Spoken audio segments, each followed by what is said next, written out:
Welcome back to Ruka with Fam YouTube channel. කොහොමද යාළුවනේ ඔයාලට? ඔන්න අද මම හදපු තවත් රසවත් රෙසිපි එකක්. හැමදාම අල තෙල් දාන විදිහ නැතු වෙනස්ම විදියකට මම හදපු අල තෙම්පරාදුවක් තමයි මම අද ඔයාලට ගෙනාවේ.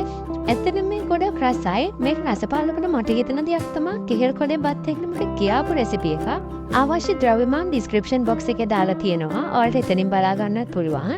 එහෙනම් අපි දැන් බලමු මේ රසවත් අල තෙම්පරාදුව කොහොමද හදන්නේ කියලා. එහෙනම් වීඩියෝ එක ඉවරනකම් මගෙත් එක්ක ඉන්න. මුලින්ම වාචනයක් ලිප තියලා මෙන්න මේ විදිහට තෙල් මේසැඳි 3ක් වගේ එකතු කරගන්න. මේ තෙල් ටික රත් වුණාට පස්සේ මේකට අපි අබ තේ හැන්දක් විතර ඊට පස්සේ සූදුරු තේ හැන්දක් විතර එකතු කරගන්නවා. මේ ටික හොඳින් බැදෙන්න දෙන්න. ඒ ටික හොඳින් බැදලා අප පුපුරගෙන වගේ එනකොට අපි මේකට සුදුරුණු එකතු කර ගන්නවා. සුදුරුණු ටිකත් අපි ටික වෙලාවක් බැද ගන්නවා. මේකේ කලර් එක වෙනස් වෙලා රසන පාටක් එනකම්. දැන් ඔයාලට පේනම් මගේ සුදුරුණු ටික වැඩිලා තියෙන්නේ. දැන් අපි මේ වෙලාවේ මේකට රම්පේ කරපිංච එකතු කර ගන්නවා. ලුණු එකතු කර ගන්නවා. මම මෙතෙන්දී ලොකු ලුණු ගෙඩියක වගේ ප්‍රමාණයක් පොඩියට මෙහිම කපාගෙන එකතු කර ගන්නවා.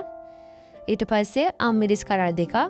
දැන් මේ ටික හොඳට මේ විදිහට මික්ස් කරගන්න. මෙන්න මේ ගානට ලුණු ටික ආවට පස්සේ අපි මේකට තක්කාලි ගෙඩියක් එකතු කරගන්නවා. මම මෙතෙන් තක්කාලි ගෙඩිය 4න් 3ක් වගේ තමයි එකතු කරගත්තේ. දැන් මේ ටික හොඳට මික්ස් කරන්න. මේ තක්කාලි වල තෙල් ගතිය අයින් වෙලා පොඩ්ඩක් දිය වෙලා වගේ අරන් අපි මේක තෙලින් තැබෙන්න ඕනේ. අපි දැන් මේ අතරතුර කහ පොඩි එකතු කරගන්නවා. ඊට පස්සේ කොත්තමල්ලි කුඩු, මිරිස් කුඩු, කාශ්මීර මිරිස් කුඩු. දැන් මේ ටික හොඳට මික්ස් කරගන්න. මම දැන් මේ හැන්දෙන් පොඩ්ඩක් තද කර අපේ තක්කාලි ටික හොඳට පොඩි කරගන්න එක තමයි මේ කරන්නේ. ඊට පස්සේ මම මේකට ලුණු කුඩු සල්පයක් එකතු කරගන්නවා. දැන් ඒ ටිකත් එකතු කරගෙන හොඳට මික්ස් කරගන්නවා. මම දැන් මේකට වතුර පොඩ්ඩක් එකතු කරගන්නවා. දැන් මේ ටික හොඳට මික්ස් කරගන්න ආපහු.